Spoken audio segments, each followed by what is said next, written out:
No funny Okay. info. So, hopefully you heard us talking there for 2 seconds. So welcome, Barnes Heller. And we have a special guest here today. And of course, as always, Johnny's known everybody in the industry for, I think, 132 years because of his youth and vitality. And so, Johnny, can you tell us a little bit about our great guest today and how in the No, world did you two meet? no, no, don't know him. Peter Berkrot, Never met. star of stage, screen, film, audio.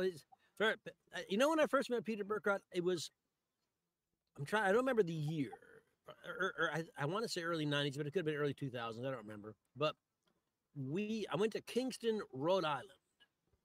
Uh, Oh. that was it BBC Books, BBC America? What was It it had called? been BBC America, and it became Audio Go.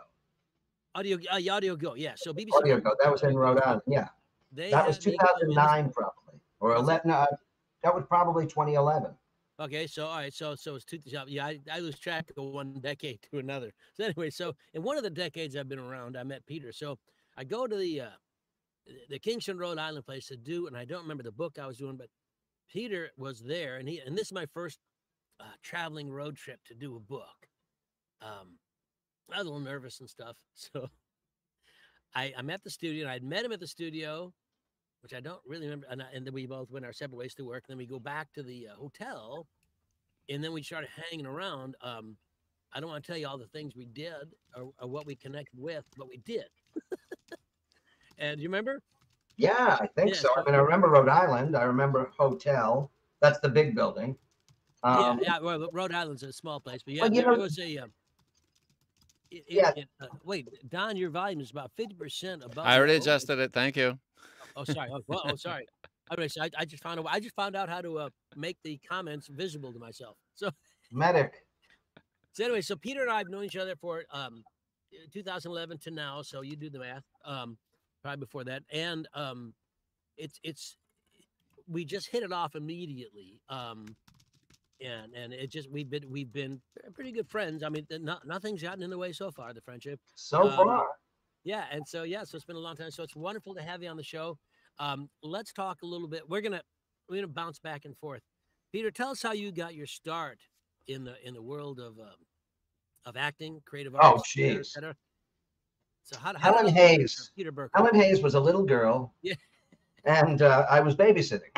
Um, Hermione Gingold and I were. yes, I remember it well. Yeah, we can finally play the age card. That's right. Yeah. I didn't think I wanted to. I was like my So dad after was so midnight, excited when he turned 60 and could get $1 off at the movies, and I'm like, Dad, you get medical marijuana is 20% off when you turn 60. Where are you now? what? Medical marijuana is 20% off at certain places. We shouldn't Really? start with that. People are going to be like, this is the special guest. That's, well, I I'm wasn't like aware of that. Jim from Taxi. Wow. Alex. Yeah, well, for I'm not even going to talk about my age. We'll do that later. I started as Matthew Broderick. I've become Judd Hirsch.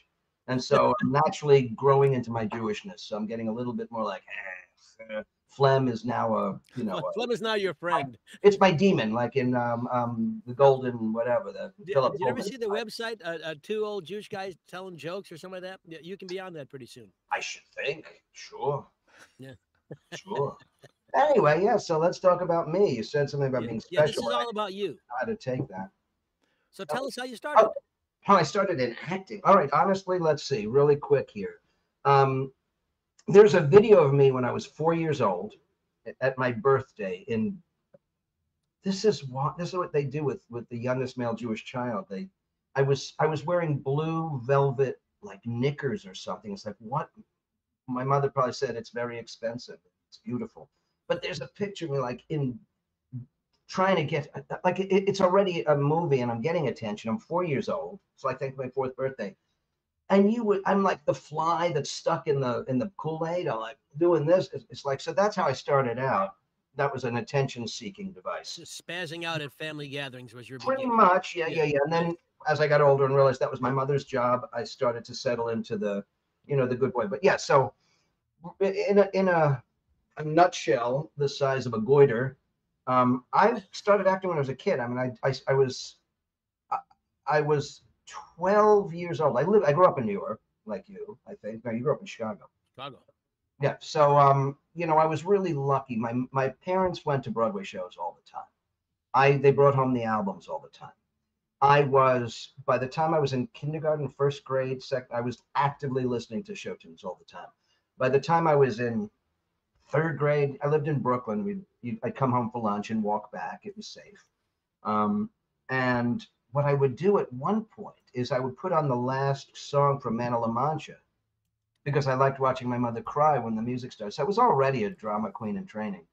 Um, by the time I was 12, 13, I signed up for the American Academy of Dramatic Arts. I decided I was going to take acting classes.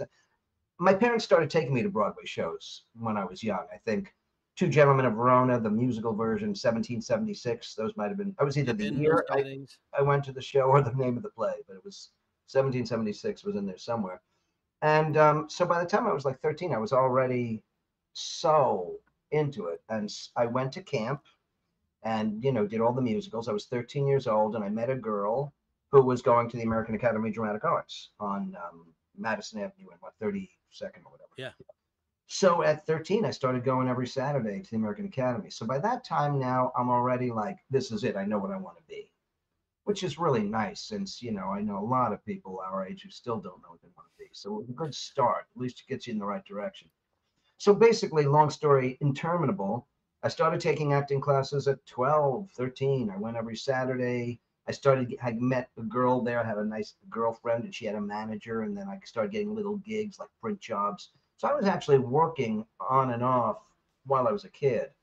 And then, you know, I became a theater major. I was lucky enough to go to school with John Turturro and people of that caliber. There are a lot of people from my class of 81, even though at MIT, right? No, MIT, yeah, Tue-Aug, MOUFT. We invented little Mickey Mouse robots all day long. It was University of New Paltz, SUNY New Paltz. So it was a big theater school, and you know, John Turturro was there. His cousin Aida, who was also, I think, in she's on things. And it was a big theater school. We didn't know we were famous yet, but we did a lot of theater. And then I was I had this whole naive, like I was lucky to be naive because I was just convinced right from then. I'm like, okay, now I know what I'm going to be, you know. And I was in my room memorizing Music Man, you know, Got Trouble, My Friend, right here, just listening to records and instead of staying in school in the summer, the New Paltz had a great repertory theater in the summer. I wrote to every single summer stock. You know, this was before anything but a pencil. So I wrote letters in hand with the same hand, to every summer stock like company in the country. 50, 60, those days we had stamps. Yeah. We had stamps. I still have stamps. I can stamp with the best of them. I don't have to lick them anymore. So anyway, free association. I wound up going to the Berkshire Theater Festival as a carpenter, as an apprentice. For 2 years, I worked backstage, and I met a lot of people. I have a great, if we have time, Joanne Woodward, Paul Newman's story. I have all the greatest things that happen when you're 20 years old or 19, whatever it was. But one of the people I met was Tom Hulse, who had already finished Equus on Broadway, and he had just come off of Animal House, playing Pinto, the Virgin kid. So Tom and I became buddies. He was up there doing a show, and I was very, as one theater review called me, obstreperous. I was really out there, and I wrote parodies. I wrote parodies of every single thing that happened in any show that they did. I would write a musical version, and that somehow won the hearts of all the actors there because I was hilarious. I grew up with Alan Sherman, you know. I was like Weird Al Yankovic. So Tom just said, you know, would you be interested in auditioning for a movie? And I said, yeah, that's why I'm here pretending to be a carpenter. So anyway, I wound up, long story again interminable, I wound up auditioning for Caddyshack. He got me the audition for Caddyshack. I got into the movie. I left a week early from the Berkshire Theater Festival, went down to Florida, and I was down there for 9 weeks.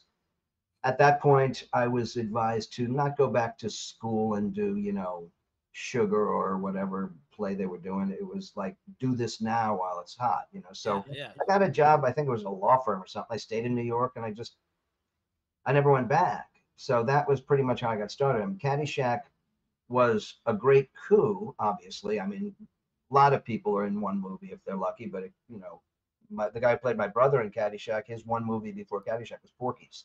So, you can tell people about it. That doesn't mean they're going to, immediately call their friends like they did with Caddyshack. So anyway, that's how I got started, really. I stayed in New York. I left school. I met Karen in an acting class, ensemble studio theater, did tons of theater. The irony is that the week after Caddyshack came out, SAG went on strike. And I had like Barbara Clayman, the president of BCI, who was all over me because I was just so, I wandered right into her office past her secretary to invite her to this movie. I was so out of the loop in terms of how to behave. Just wandered into the president of BCI's office. I said, don't worry, I just want to talk to her for a second. So I had a lot of people on my side. I had an agent, but then SAG went on strike the week the movie came out. Killer. And but the thing is, that's the strike. The reason we're all still getting money is because of that strike. Yeah. I got $35 the other day because of that strike. So I can't. Anyway, that's how I got started in the business. Obviously, I stayed in New York. I worked my ass off. I went to, then we go to part two when we left. Karen was like, we're getting out of New York. And then we tried a different path and left New York. But I wound up doing. The small town of Boston, right? The small town of, actually, it was the small town of Rye, New Hampshire. Oh, really? One of the few towns. Yeah, we left New York in 80. We got married in England. There's a whole nother story. We got married in Glastonbury, which was very like magical and spiritual. It was the 80s, the late 80s. It was the mists of Avalon and crystals and all that stuff. And so there's a lot of magic that seemed to be going on. We were either manifesting it or imagining it, but it was pretty amazing. We got married in the Chalicewell Garden in Glastonbury. Then we went back to New York. After that, we were gone for a couple of weeks, and all of a sudden, it was a Neil Simon play. All my strong female Jewish relatives, my mother, my cousin Jerry, my Aunt Fanny, everybody was like, "Okay, now what are you going to do? You're going to go back to school? It got to the point where after 10 years, this is boring. I would be already like, no, not yet. No.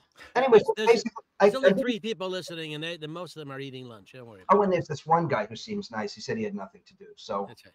I'm gonna a big shout out. So I mean, that's how I got my start. I was in Caddyshack. I left school, obviously, to do that. Decided to stay in New York. Pursued, everything. I had an agent. I was almost in Jaws 3. I was almost the Roy Scheider's son. Yeah. That was really close. I mean, it came down to like a full day of me and one other guy auditioning for the producers all day long.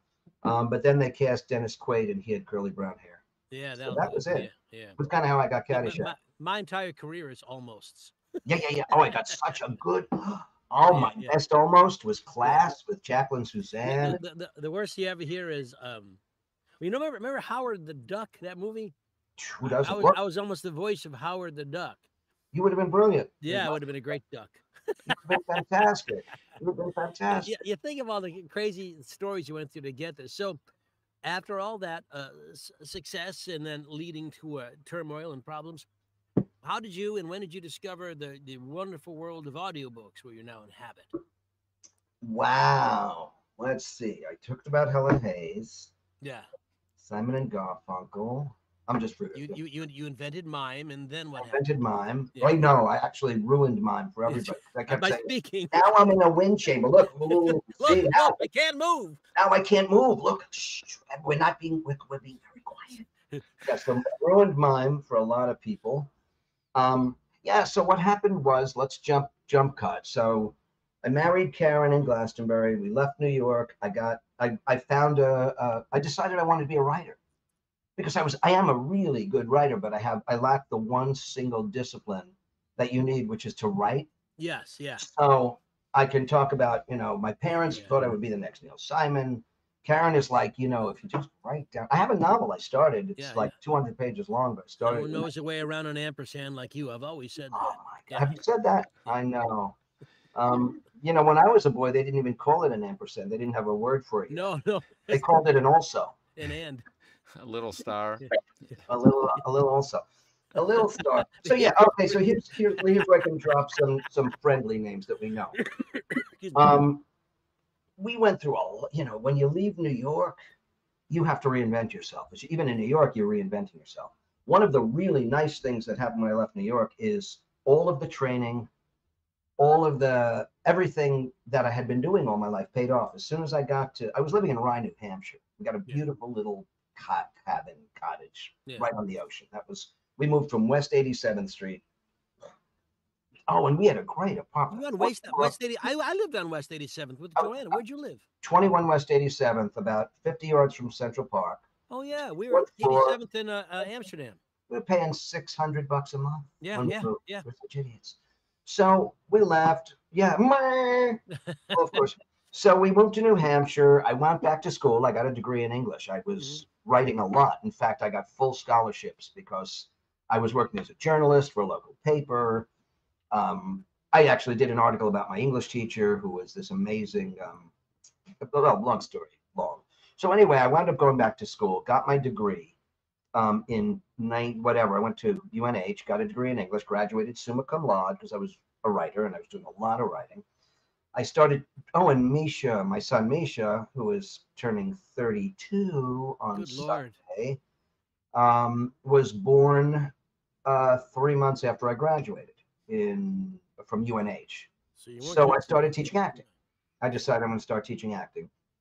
So from he was born in 92. I started teaching acting. I did a lot of stuff. I got almost everything I auditioned for in New York. I was doing commercials. One of the first gigs I got was a TV movie where I played a drug addict selling drugs at a high school. Loretta Swit was the principal. So, there's a lot still going on in Boston. In fact, the going joke was, why work in Boston when you can audition in New York? That's what all the Boston actors said, because you've got everything you audition for. I was doing theater. I finally got to play Eugene in Brighton Beach Memoirs at 30. So I had this acting career, writing career. I had a son. I started, selling advertising, doing all this stuff. A lot of writing articles and essays. But when did it all go to hell, Pete? About 15 minutes ago, I went to take a shower, and my cat shit in the shower. She's like, "I'm not going downstairs anymore." So really, everything was fine until you guys called. Yeah. Yeah, I know. That's a good segue. I'm telling you my whole life story, and we're almost done. So basically, what happened was, your life is almost done. Is that what you mean, or do you mean the story is almost done? This would be an interesting show. So we did a lot of theater. We started an acting company, New Voices Theater Ensemble, and then Karen and I started doing. We decided to create our own theater. So we did a lot of amazing work with kids. We did a whole thing about Sarajevo during the war, 1994, when they were being shelled and people were being killed. We actually got some kids who were in Bosnia who had been brought over to Portsmouth. We had this amazing thing with, local kids who in 1994, 95 knew more about what was going on in Bosnia than any of their parents did. So Karen wrote this beautiful, moving piece called Sarajevo Voices of the Siege that was all snippets of news articles. It was lifted from books, transcripts, Frontline.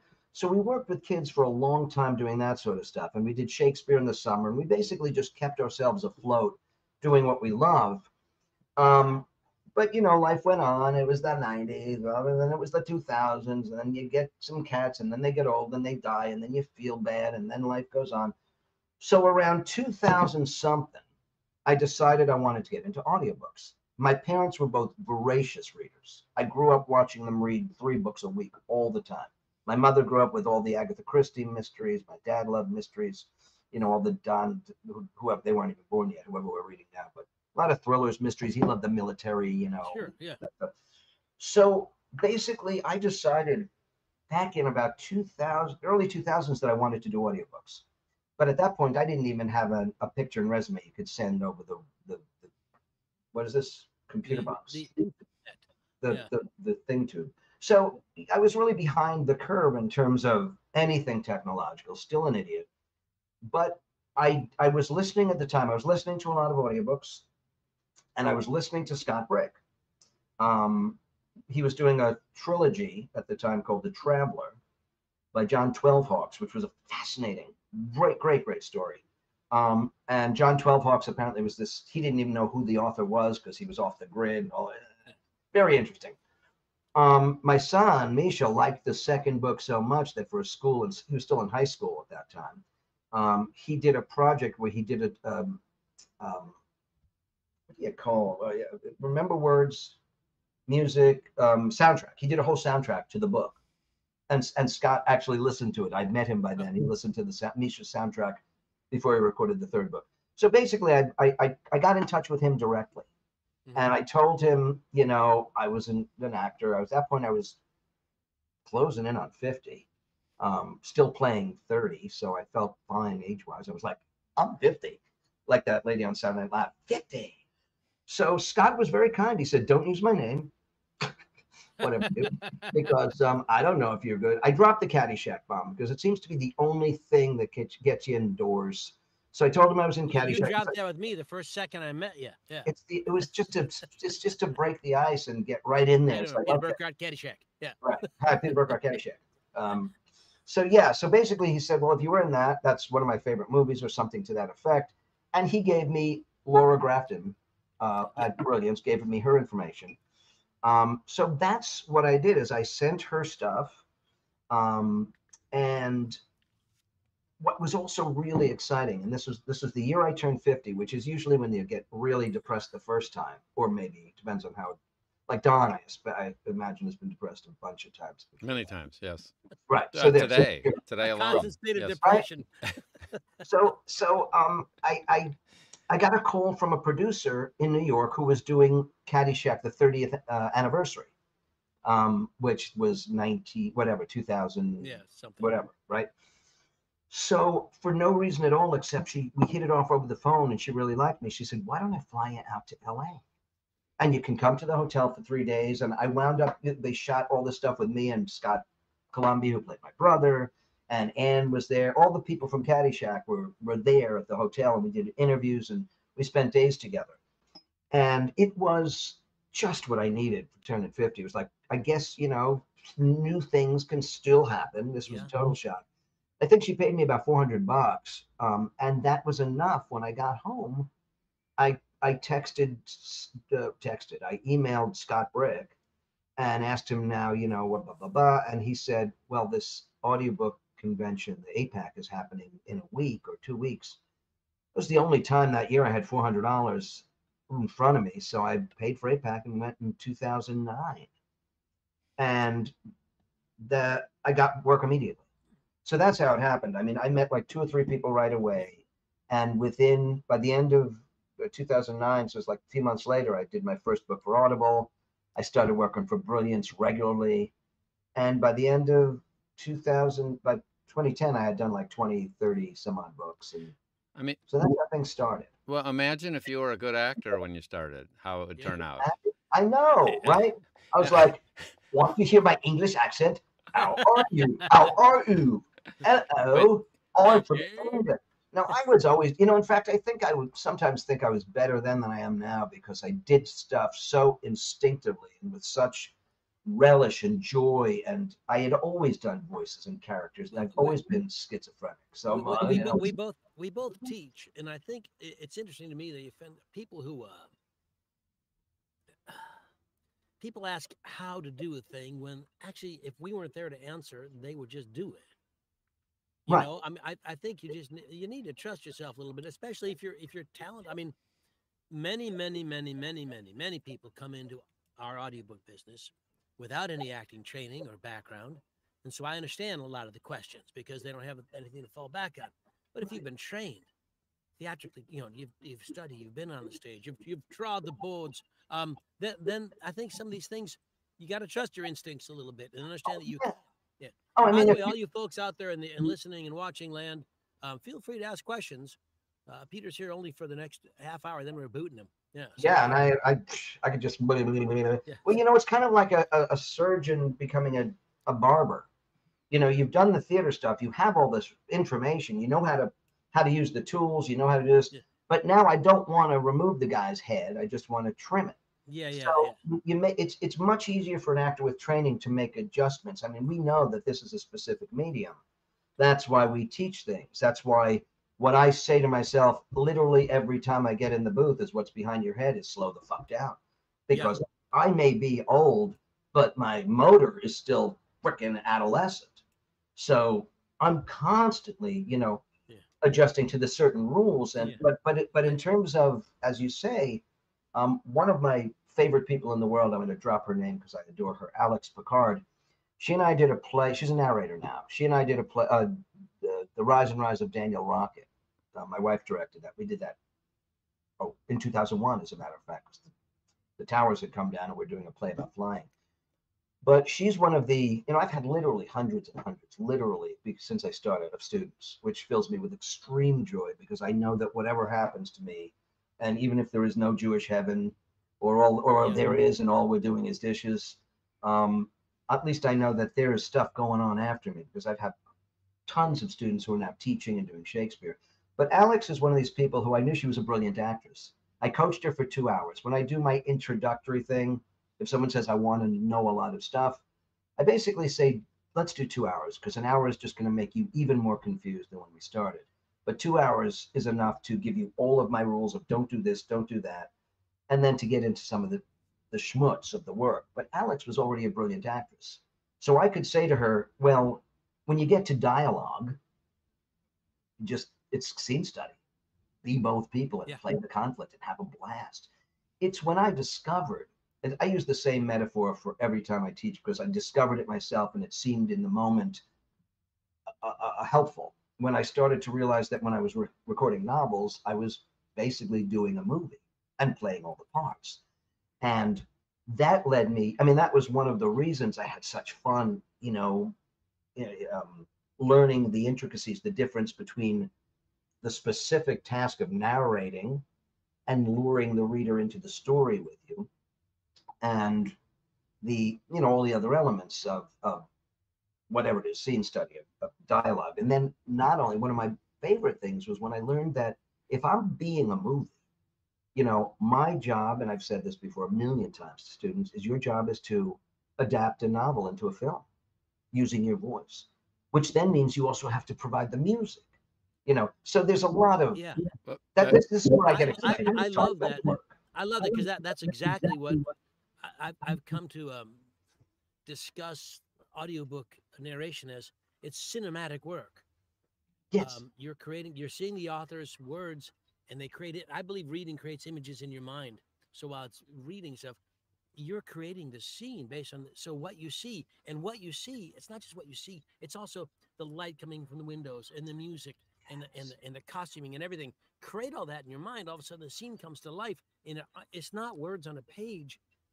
It's a scene, it's life, it's people doing things. And I think that one of the reasons you and I get along so well is because we both have similar backgrounds, but the same ideas about what audiobook narration is. It makes it's so much easier to be friends with people who agree with you 100%. Yeah. That's why Johnny and I don't hang out. Anyway. That's right, yeah. But Peter, scene study. So pretend that somebody in this, just pretend somebody doesn't have any clue what you're talking about. What's a scene study, and what do you mean by that? Can you tell us more about that? I can. Well, scene study, of course, is, when we're throwing around actor terms, scene study is one of the classes you take. You take movement classes, maybe Feldenkrais, Linklater, different teachers. I studied, all sorts of voice techniques. But when you're getting into, theater training, and this is the way I like to teach, it's really practical. I think it's one of the reasons I don't have anything specific. When Johnny says we're doing a thing, I don't have a specific technique. I don't think. I think I just rely on my own passion and excitement and exuberance, and also the fact that I know stuff. Passion, excitement, exuberance is great, but you can do that just cheerleading. I think it's sorry, I remember the question now. So scene study is when you get into the specifics of two people, usually in a scene study class, two people doing a scene in a play, let's say. And, there's a great scene in Neil Simon's Broadway Bound, where the two brothers are talking about theater, and one of them is explaining to the other, this is what it is. There's two people are talking, and one person wants something. What does he want? He wants the girl. He wants the money. He wants the job, and he's going to do everything to get it. But the other guy, if it's theater, if it's drama, if it's well constructed, there's going to be a conflict. This guy or lady wants something. This guy or lady or they want something. And who knows? Maybe they want the same thing, but in different ways. Maybe they want two completely different things. They also have inner conflicts, which create a more multidimensional character. I want this, but I can't do this. I can't do it here. And also there's, the whole thing about text and subtext. The reason I always said soap operas were so brutal to watch is because there was no subtext. Everybody said exactly what they were thinking. And the subtext only happened at the end of the scene when the camera was like, yeah, they give that look. that's Yeah. the subtext. I was lying the whole time, right? So scene study is basically inviting the student to engage completely spontaneously and fully spontaneously after you've rehearsed and know what your actions are, what the scene's about. But the thing about acting that is such a joy, and also that can work also with audiobooks, is the reason we rehearse is so we don't have to think about what we're doing while we're doing it. The reason we rehearse is so we can tell the story from the inside and be a part of it. Because the most phenomenal moments I've had on stage, and one was with Alex Picard I was talking about, is when something happens that you couldn't have possibly predicted. It's the same scene, it's the same words, it's the same story. But I remember feeling I think it was heartbreak. And I'd never experienced that on stage because, we spend so much time in our heads thinking about what we're doing and how, judging how it sounds. That's the hard part of being an actor, is there's the technician and the character, and we're always going back and forth. The goal is to let the technician do his job before the show and then get out there and be the story. And the technician will remind you not to drink the poison, whatever, or not to change the words, or whatever. So scene study is basically giving actors the skills to engage completely, spontaneously, intuitively, and to be able to respond to what's happening. And the joy of doing a good book when you're playing, the man and the woman in that scene is, I might be going, what is wrong with you? Why don't you get a sense of humor? Why don't I get a sense of humor? So there's something funny about this? I didn't mean it. No, you did. So these beats start happening. It's not like I'm going to say it this way, then I'm going to say it this way. It's I'm going to say what I'm feeling and needing to say, and then I'm going to hear what you're saying. And I'm going to respond to that, which gives us natural beats. One of the things I find with new narrators or narrators who have had voice work background but not acting background is the same thing I see with actors who audition for tiny parts. You get like 3 lines and you do them all the same way. This guy's angry. You have to find the distinction between one thought and the next. So the more you can immerse yourself in the world of the story, the more you have fun.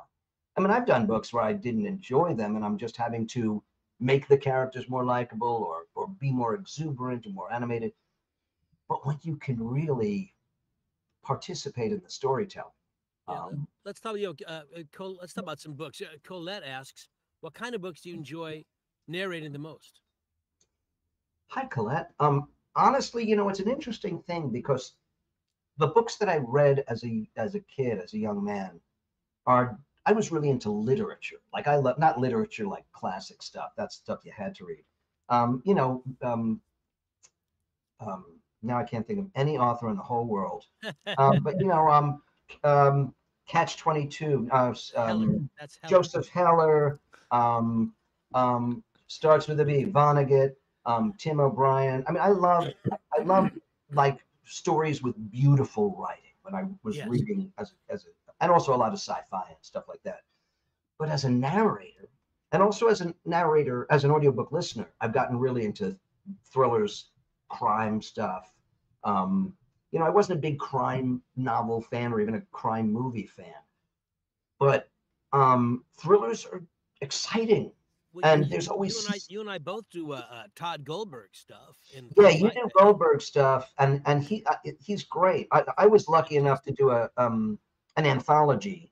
I think his brother, the other Goldberg, there's only 2. Lee. Yeah, Lee or Todd, the Goldberg brothers, the Goldbergs. Oh, eight bad nights, 8 very bad nights. Yeah, I actually wanted to do that because I'm Jewish, but I didn't get one, so that's okay too. Oh, I'm not, but I did. I know. Well, that's okay. We're interchangeable. I think they think I am. No, I actually, it's fine. I mean, I saw eight. What is it? Something I think nice. it's 8 Very Bad Nights. Yeah, it's like Hanukkah Noir or something. Yeah, it's I saw Hanukkah that. Noir. I was like, boy. But it's okay. Listen, I've finally gotten to the point where I know I can't do every book any more than I can, eat everybody's meal at the restaurant. Well, we were talking prior to the start of today's session how we're both I know you guys have been watching the show. We had Steve Bellew from Athon Books on. Steve Bollier. Say it again. Bollier. Sorry, I had to get it. Bollier. Say it one more time. Bollier. I never say it right. It's spelled Bellew, but it's Yeah, Bollier. it's spelled like Cat Ballou. It's like stupid. Yeah, Why did Berkrot sounds like Berkrot? I would have changed it to make things easier. Berkrot. Berkrot. So, and we got Steve. So we're both working, and you've heard me say on the show a bunch of times, lit RPG is a great genre to get into. Peter and I are both doing it now, and one of the great advantages is when you do, it's always like a game, and so you wake up, you're in purgatory, and you're on a quest or something, and it's like 600 pages of the 30,000 characters. And then when you're done, you go, oh my God, there's long. Then by the time you turn it in, book 2 is ready for you. Love it. Yeah, Love it. they just. It's a funny thing. I'm afraid I'm going to say something. Hopefully nobody will care, but I'm going to say something that doesn't. I don't mean to. When you get to be an old man, I've gotten to that. You got to stop. With I am sorry. I am so past the get off my lawn stage. I have been faking this youth thing for a long time. But what interests me about this lit RPG, first of all, I love Steve. I love Rhett, and I've had a great time doing some of those books. A guy gets hit by a bus on page 1, and in page 2, he's got to kill an orc or else he's going to get eaten. And then he goes, oh, look, endurance. Oh, I know. I think first he has to kill a witch's mouse or something. Yeah. Yes, exactly. The thing that drove me nuts about this, and this is when I don't want to insult anybody, is I'm of an age where literature, fiction, was about making shit up all the time. Everything from scratch, the world, the imaginary world. And the thing about lit RPG, which is, it seems to me, because get off my lawn, that there's an entire generation of men who were raised on video games, right? They were raised on, we didn't have that. So I think there's a lot of men, and I don't mean to say that like J.D. Vance, men. There's a lot of men who think of fiction as when they play games. Yeah. So that used to drive me crazy because it's like, this isn't just fiction. Yes, it's fiction. It's a game, but it's like, so this whole new genre, just like cell phones or anything new, it's a genre of men who grew up playing games, and that's their storytelling. That's why Don and I are working hard on a new book about Pong. There's a market for you. It's at the Greenwood Elderly Center, and I think we could do real well. Anyway, but I'm very grateful. I've been, and I do love I'm especially love the authors' names. I mean, what are their names? I know Actus is one I love. I love this guy. Do a lot of his stuff. There's a guy, I don't remember his name. It's like Threshold. I don't know. There's one guy's like Spies. It's all. It's like ninja names or something. Well, anyway. So I happen to go look at your Audible, and I recommend everyone go to Audible and search for Peter. And one of the things that you have coming out, I've never seen anybody that has so many books coming out in the next 30 days in pre-order. MC5, Immortal Terror, The Phantom Patrol, The Living Untethered, and then this one's bizarre. There's a series. My best friend is Eldritch Horror. So you've got 6 books put together there. I hope they pay you when they put together the bundle. Okay, because they're nice. Okay. Anyway, but what's interesting is if you add up in the next 30 days, 13 hours, 70 hours, 20 minutes, 11 hours, 11 hours, 9 hours. You've got about 100 hours worth of stuff coming out in the next 30 days. I just haven't seen anybody have that many. Now, 70 hours of it. Even just take out the 70 hours, which is somebody bundling together what you've already done. You still have 30 hours roughly worth of stuff coming out in the next 30 days. You've been working a lot. I've been very lucky. Oh, wait. Lucky my whatever. Lucky. Yeah. Lucky because you've been, since the time you've been 13, you've been studying acting and being characters and doing things and being around excellence and improving your game and teaching. And gee, I guess something fell into your lap. I am good, aren't I? Yeah, yeah. And humble. I would But throw that out there. I say lucky because everything changes. We know that, you know. I've been lucky in that I started doing audiobooks. You know, I went to my first APAC in 2009, and I started working professionally, if you want to not call the stuff the Prior stuff, yeah. yeah, the prior stuff which I did for the Library of Congress. Um, and I met so many people, and every time I went to APAC, I met more people. And by the time 2013, 14, 15 rolled around, I was literally working for like 15 different companies before they all became two companies. And but there was always turnover, you know, like the people. There was one year I did something like 30 books for Brilliance, and then somebody from Brilliance who I loved, who I adored, she retired, and then somebody else retired because Melissa was really into dogs and cars and not as much into audiobooks. So there's been changeover, and I haven't worked for them in a long time. So, you know, there's a lot of things that happen, and up until 2018, even with all that was going on, there was still periods of time where I had to say, hey, I called Grover Gardner, what a hell of a sweet guy, or Bill DeFries, who was one of my closest buddies who did stuff for Audible. And I'd say, I got some stuff like open in the next few weeks. And we were able to develop relationships where that was mutually beneficial. And someone would say, here's a book. But it seems that since 2018, I haven't had to call anybody. I haven't had, I mean, and it's weird because after COVID, a lot of relationships Change. fell by the wayside. There are probably 5, 6, 7, 8 companies I haven't worked for in a couple of years that I did a lot of work for, but I still haven't stopped working. I still have stuff coming and coming and coming. So I'm very grateful for that. There's a lot of stuff I wish people would actually listen to. There are books that I adore that I don't really see getting a lot of attention. And I don't take that personally like I used to because it was about me. But like there's one author, I know we got questions and we got to run stuff. Tim Hallinan, I want to throw out his name. Timothy Hallinan has got to be one of the best crime writers I've ever known. One The funny, Junior Bender. Yeah, yeah. He is brilliant. He's funny as hell.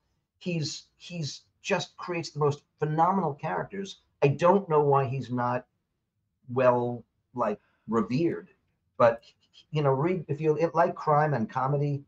Tim Hallinan is one of my favorite guys in terms of some of the books I've done. I think there's an important point that you touched on here.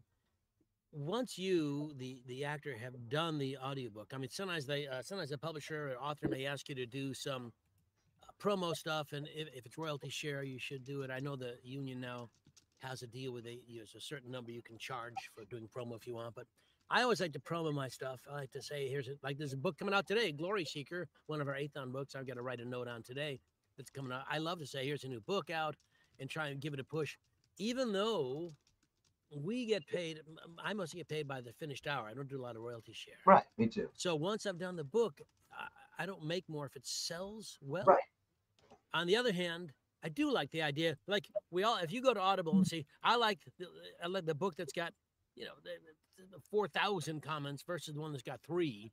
But the ones that got 3, I said, that's a great book. Why is no one? And I think a lot of people, it may be selling perfectly well, but not everybody comments on it. Right. So, and I think for the actor, it's important not to be overly worried about the sales of the book, or certainly not the comments or how many stars or how many people comment on it. Once you've done, you do the best you can do, and then you move on to the next book. Yeah, I mean, I am so bad at like math. I can count up to 5 stars, but it really isn't part of my stuff. I mean, yeah. I am lucky enough that like I just finished recording an interesting book, and I got a great one to start tonight. It's called Deadly Shoot. The thing I love about some of these books is Rhett, this is also Ethan, sent me the book called Deadly Shoot. I said, it sounds like murder at a movie set. He said, that's exactly what it is. I said, I have been in this business a long time. Yeah. But you know, I'm lucky enough to start one and prep another, and so that I'm not really, I need to get paid. I'm the sole supporter of my family. I'm, you know, all of that. But there are some books you do, like, you just wish other more people would hear it. Like things that you just like. I did a book in 2018. Hernan Diaz. He was a runner-up Miss USA for the Pulitzer for that book, and then he won. I think it was a Pulitzer or some other of the big awards for his second book. It was called Into the West. No, that was another. I can't remember. Anyway, that's what happens. It's like being in a play. You remember the play, but none of the lines. But that was a book I would have loved people to hear because it was a brilliant novel. And I did the there was a couple of years ago I redid the book Nightmare Alley, that great movie that was made into another movie, and I did that book, and I thought, this is huge. There were so many characters, and there was so great, and people don't hear it, and it's like, it's still okay. There's no telling what's going to catch fire, what's going to go, but it's not your job to do the best you can. And all I had so much fun doing it, Yeah. and I've had bad jobs, and these are good ones. So anyway, here's Jim Siebert with a question. Let's Jim. Yeah. So Peter, what fiction skills do you carry into nonfiction work? What theater skills translate into nonfiction? All right, let me try that quick because I talk in full sentences now, and it takes a while. Fiction skills do you carry into nonfiction? I think when I do a mini teaching thing or even a 2-hour thing, I metaphors work really well for me, or things like it. I'm very visual. I always say that recording a novel, fiction, is like we talked about doing a movie, playing all the parts, being the music, being the scenery, all that. Doing nonfiction, you're not giving up your acting skills. You're not giving up your communication skills. The things that are still important is that you're communicating genuinely, authentically, and with passion to the listener. The difference between a movie, fiction and nonfiction, to me, is like one is a movie and one's a commercial. And I mean that not to downplay either commercials or fiction, but it's a true story. This is the best hairspray ever. Yeah. But it's what I think the two biggest steps in nonfiction are getting to understand the author. And I get to understand the author by reading the preface, the introduction, the first few chapters, and I get a sense of whether this author has a sense of humor, if it's self-deprecating, how he introduces, or she, it's usually a he, how he introduces things. So my goal as a nonfiction narrator is to use what is authentic and genuine and real, which is me talking to you, to convey something that's made my life different. When I discovered that serotonin came from the gut instead of the head, I decided to be this kind of a doctor. And here's another 500 pages to tell you why.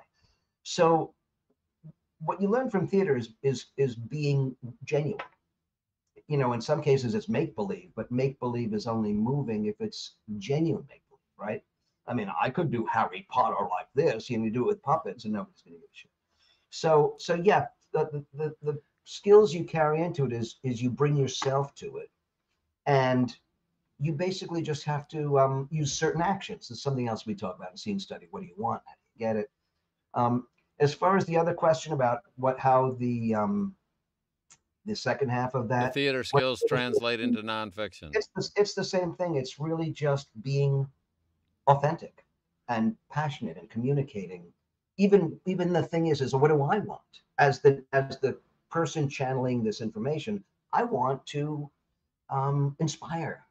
I want to educate. I want to enlighten. I want to whatever it is. It could be quantum mechanics. Could be could you translate in that you don't want me just reading the words? You want me having some feelings about this subject, because that I'm talking about. Would that be even close?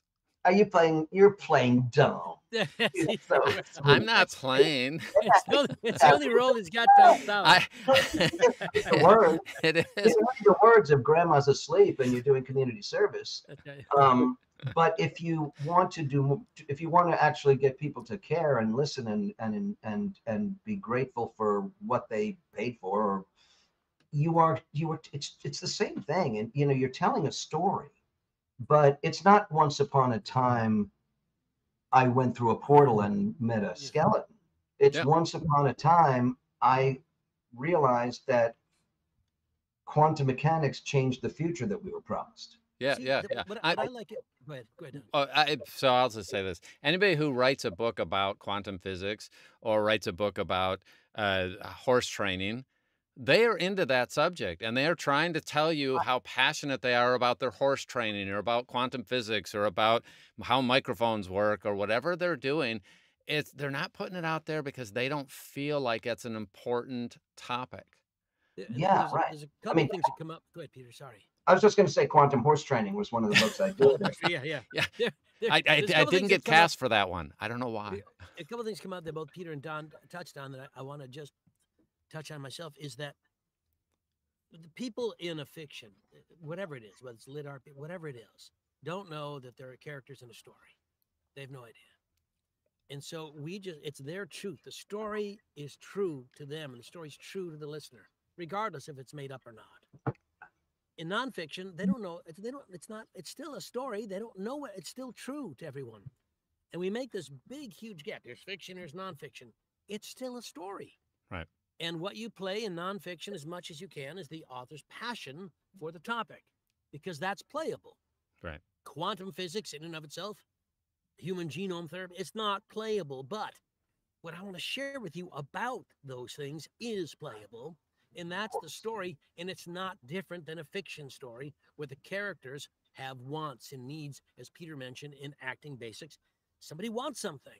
Somebody else may want something else, and that's where the conflict can happen.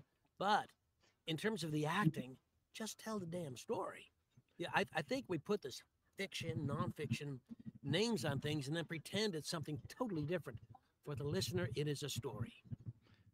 I don't know. Yeah. Well, I have a question, Peter. Do you take 6 weeks to prep before a book? No. If you have a book, if you have something that you're doing, how much prep do you get to have these days? And now I have to admit, you are in a different category because you have done 500 plus books. You have done 500 plus plays. 600 plus. Okay. 600 sorry. Yeah. Whatever. If I don't believe you at 500, I ain't believing you at 6. But here's the question. 750.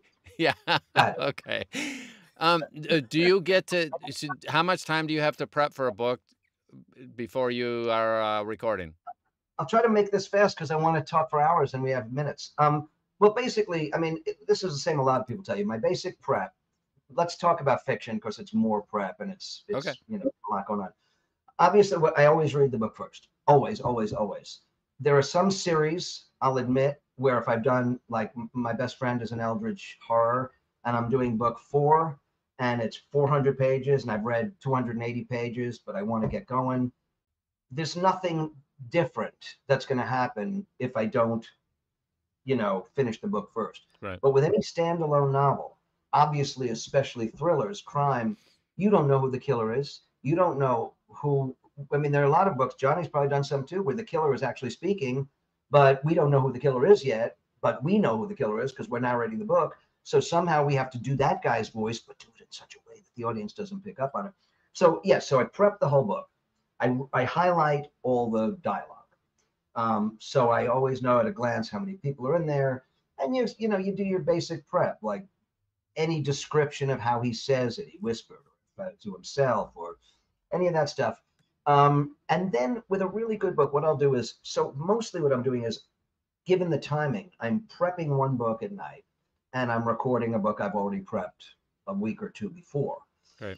With the books that I really like, and I shouldn't say just that, but with most fiction, what I will do is before I record that section, I will go back, having read it already once. I will go back and reread what I'm going to do that night, because it's like having one extra rehearsal, right? It's a reminder, like I know who the characters are. I'm going slow enough so that I can tell the story. I'm doing the narrator's job of getting you inside the mind of the characters and all that. But, oh, good, now I'm going to forget what I'm saying right before we have to stop. But what I like to do is look at talking about scene study. Thank you. That's all the time we have. Thank you very much.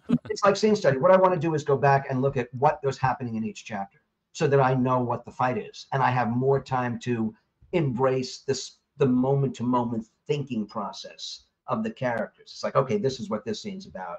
And I know what that is. And so that's how I prep first once for the whole book, and then I re-prep before I get into the booth that night, just to go over what I'm going to be doing. And a summary on one of the things that people should absolutely have picked up on that is that every chapter, almost by definition, is a new scene. I mean, that's how they're going to divide it if they're a decent author. And you better understand before you start that next chapter what you know. I might have been in a train in the previous chapter, and now all of a sudden I'm back home again, and then the whole thing's changed. And how does that allow me to perform? And I think the thing that roots us as narrators, it's one of the harder things besides slowing down. One of the things that roots us as narrators in that process is the hard thing about narration. It's the intangible thing about narration, which is that as the omniscient third person narrator, if it's not a first person book, we are alerting you to the character's point of view, right? It's our job to bring you into that room. It's easy enough to read Detective Joseph's opened the door and then the lights were off and that bugged him a little bit, whatever. But it's another thing to say, Detective Joseph opened the door, turned on the lights, and it bugged him. You know, we have to slow down enough to invite the people into the world of the character. And if the next chapter is from a different point of view, it's completely a different character's point of view, we have to adjust that somewhat too. That's the art. I think that's the fun of story.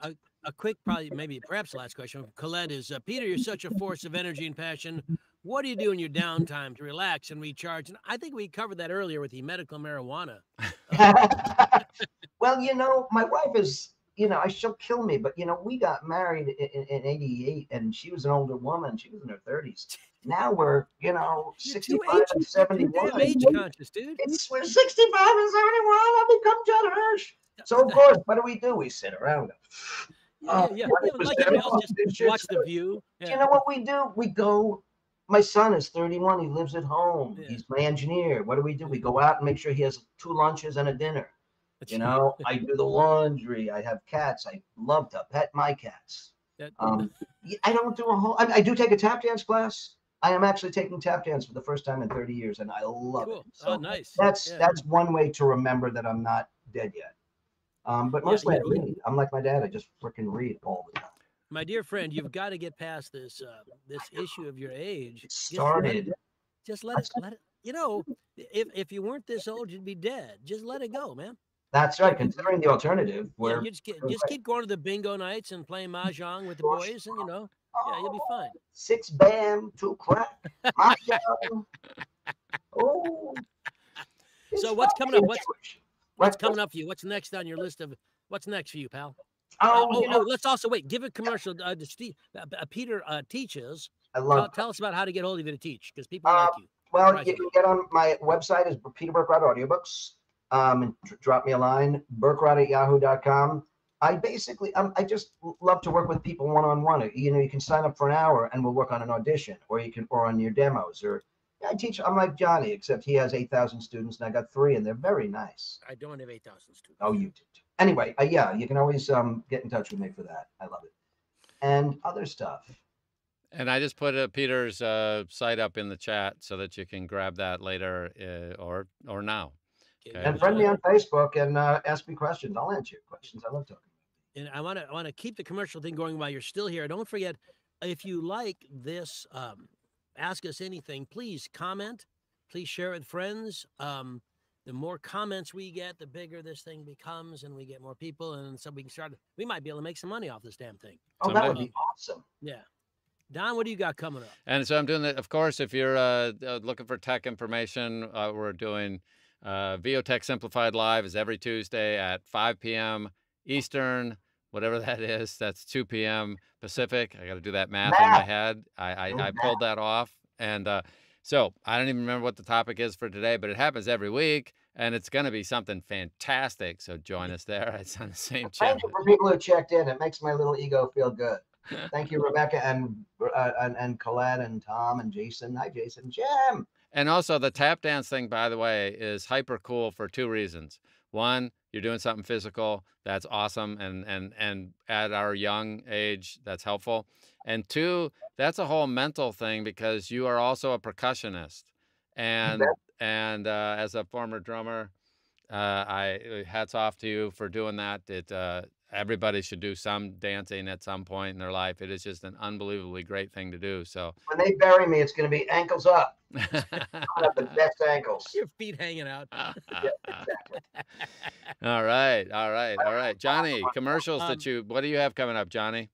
August 24th, my dear friend Paul Allen Rubin and I will be doing a New York City workshop, a deep dive into audiobook narration, acting. There's still some room there, not much, but it's August 24th. Go to my website, cleverly named johnnyheller.com, and you'll see all the information.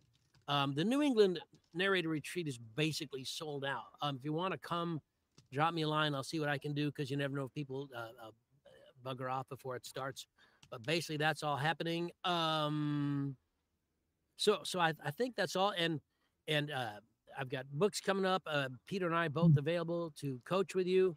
And I guess that's it. I want to thank everybody for listening. I want to thank Don for making this Ask Us Anything happen. It was his brainchild, and I've really enjoyed working with him on it. And Peter, Don, you're much less boring than you said you were. You were kind of interesting. Don isn't as much of a cipher as he said he was. I noticed. No. Yeah, he's a sharp cookie. A sharp guy. Yeah. I listen. He tried to talk about having you on the show, but what are you going to do? Yeah. He didn't know I was special. Yeah, you are special. I am. Well, I have heard you're special, and I definitely know that Johnny is special. So among specials, you two are right up there. So I'm very happy about that. And of course, it's crazy. We've had amazing feedback, and we appreciate you. And John, I just have to reiterate what Johnny says as we leave. As you put comments in after the show as well, that helps us dramatically. And you can share this across any audiobook or anything that makes sense to you. You can grab the link from YouTube and share it around. It's super helpful. We appreciate you showing up every week. And of course, we look forward to seeing you on the wires. We'll talk to you later. Bye-bye. Bye all. Thanks, Peter. Guys, it's great to see you.